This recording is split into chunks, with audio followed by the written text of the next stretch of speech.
One day, there were two Spanish conquistadors, or let me just say they were conquerors, hired by the Spanish crown or the Spanish king to conquer the Americas.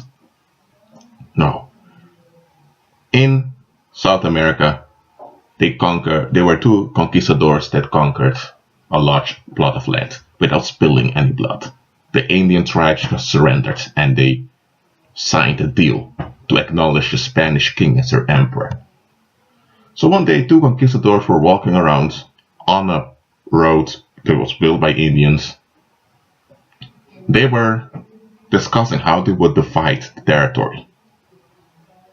And they came at this bridge. They crossed the bridge. Below them there was a river. And the Spanish were saying to each other, man, these Indians, they look primitive, but they're good bridge builders. So they crossed the river and came to this open field with a lot of grass, kilometers long, or they say miles long in American English. And one of them had, I'm not sure if I can call it a telescope. I don't know if they had that back then, but he had some device they could look further. They had those in ancient times also. So he looked further and saw that there were mountains far off. So the Spanish began to discuss how they're going to call this place, how they're going to divide it. But when one of them was drawing a map of the place, the other said, Gusto, I'm just using Spanish name for now, Gusto, I think we need to get out of here.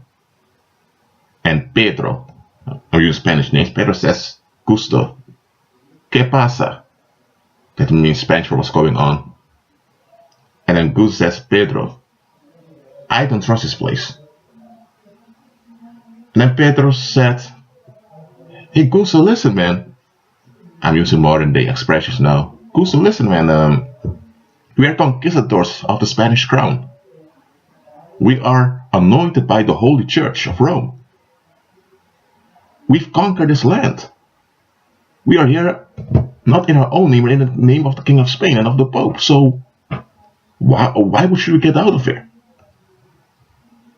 And then Gusto said, Pedro, trust me, we need to get out of here. So Pedro said, okay, we will leave. They went back through the bridge, crossing the river, and went back to the shores where they had their settlement. It was a 2-day walk. And Pedro by now has finished the map of the region, and they finally divided the region, and Pedro would receive the coastal area while Gusto would receive more land inwards. But Gusto refused the place with an open field. So the two returned back to Spain. That's what they had to do. And their claims were ratified and they returned back. A year passed, and as conquistadors now they became landlords. It was then that the wife of Gusto asked her husband, because the wife was left behind in Spain while they went out for conquest for Spain. The wife asked her husband, Gusto, why did you tell your buddy Pedro to leave that open field alone? I mean, you can build a big church over there. You can build your own city over there. And then Gusto told his wife, when we were walking towards the bridge in the direction of it, some of the Indians looked weird at us. And I could sense fear on their, and I can sense the fear emitting from them. And in their facial expression, I saw the fear. They were not afraid when we came with swords and with guns. They were not. They just surrendered. So why would they be? They cooperated. So why would they be afraid seeing us walk in the direction? I sensed then that there's something out there. When we came near the bridge, I saw an abandoned settlement. I saw a small Indian town that was completely abandoned. I saw spider webs everywhere. But the bridge was well maintained. And that's something I thought was very strange. A bridge needs to be maintained. If you leave a bridge alone, it will weaken and it will crash. But the bridge was well maintained, but the environment was abandoned. So I thought it was weird.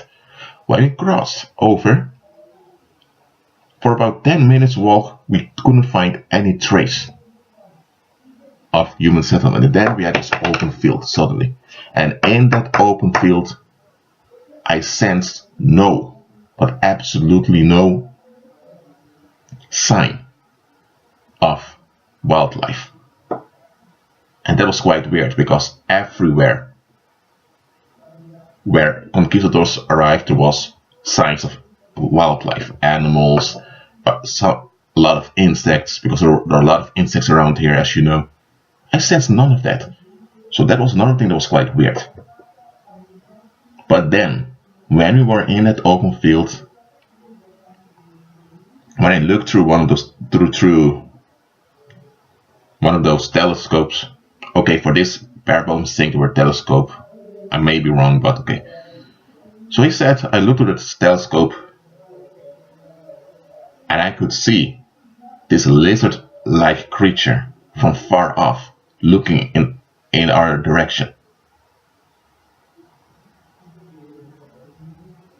And I never seen that creature before. When I put the telescope down, I could see it far, far away with my naked eye. And after, when Peter was drawing the map, I realized that that animal was approaching. I realized that Peter didn't see anything. But I compelled him to leave, so we left. And later, one of the natives told me that he had those dragon-type creatures roaming over there, killing the wildlife. And that we were lucky that we came out of that region alive. So that is the story of me not claiming that large plot of land. I don't care if there's gold there. I don't care if there are diamonds over there. I don't really care. I don't care if El Dorado is just behind there. I'm not going to endanger my life, nor those around me, for some financial gain or for some fame. I'm not going to do it. And I still don't know what that creature was. It looked very ugly also.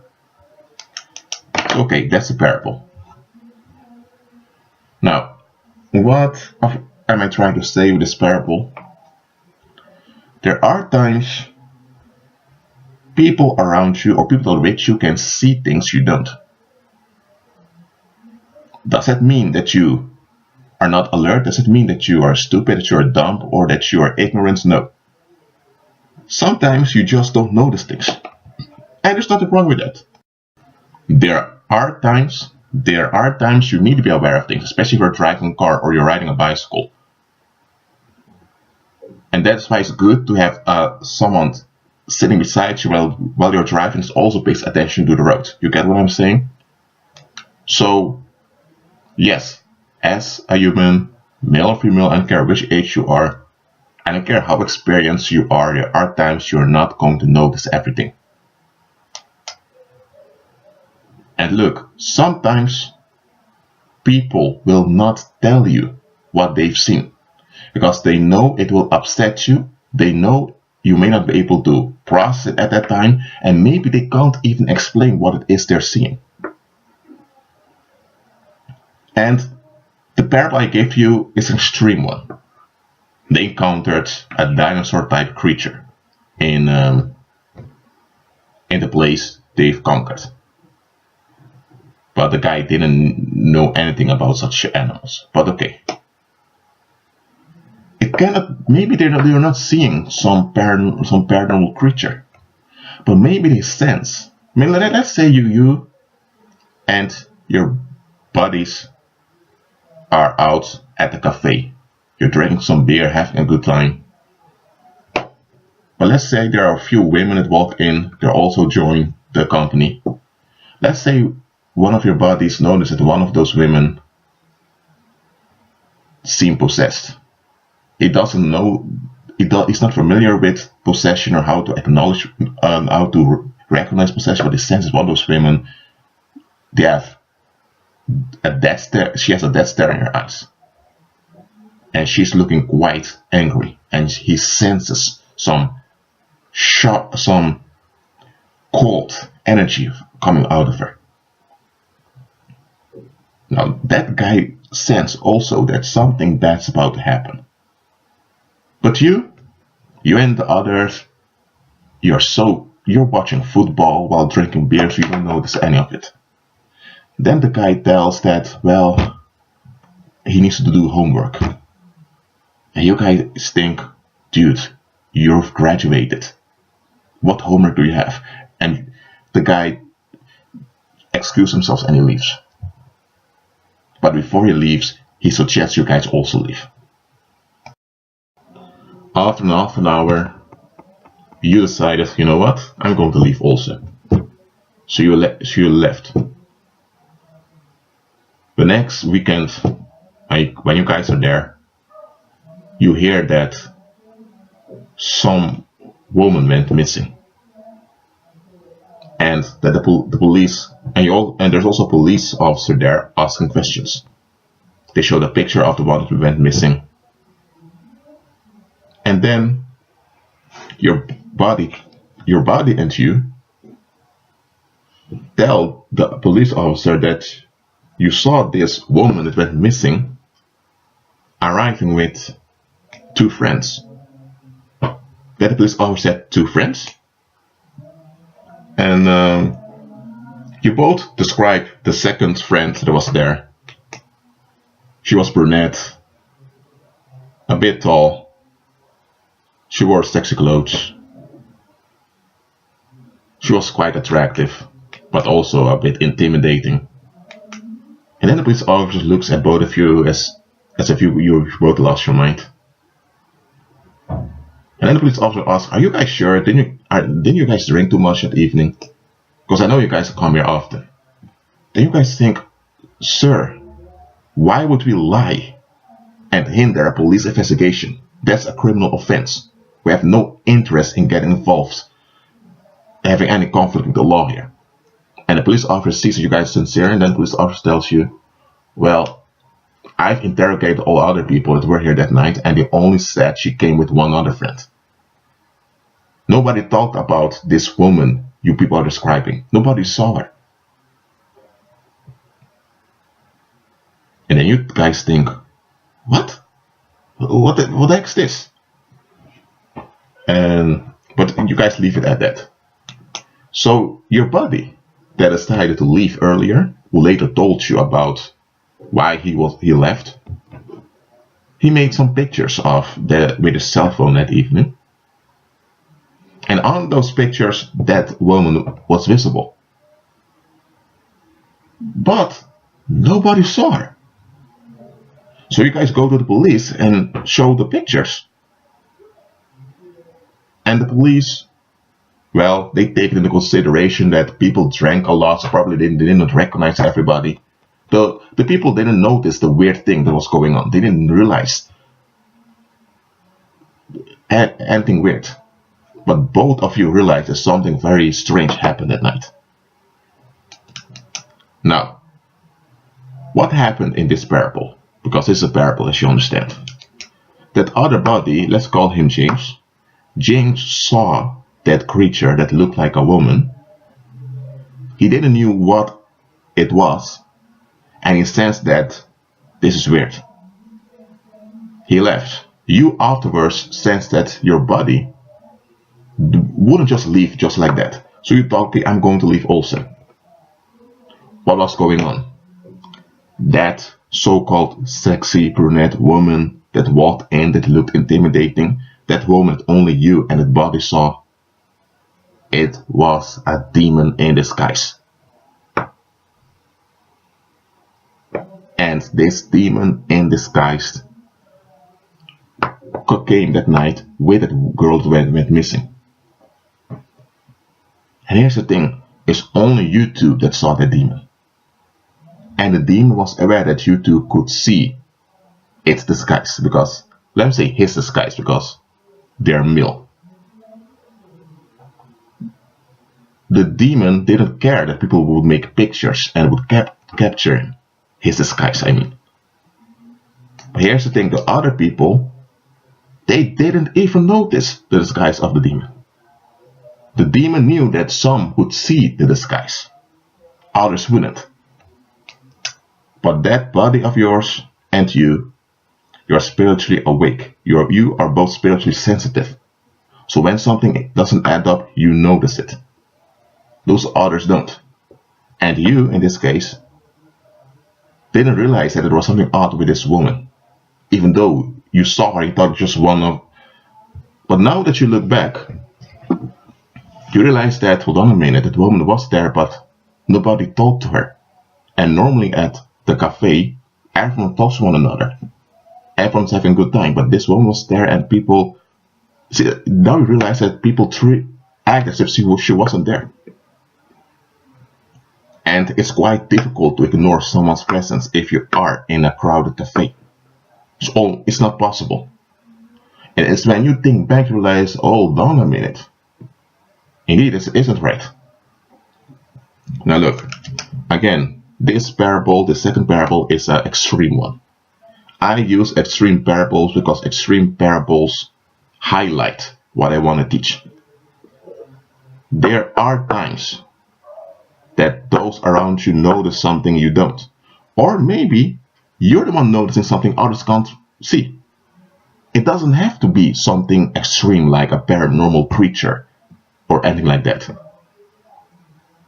It can just be that you are at, let me say, you're at the beach and there's a group of people that keeps looking at you.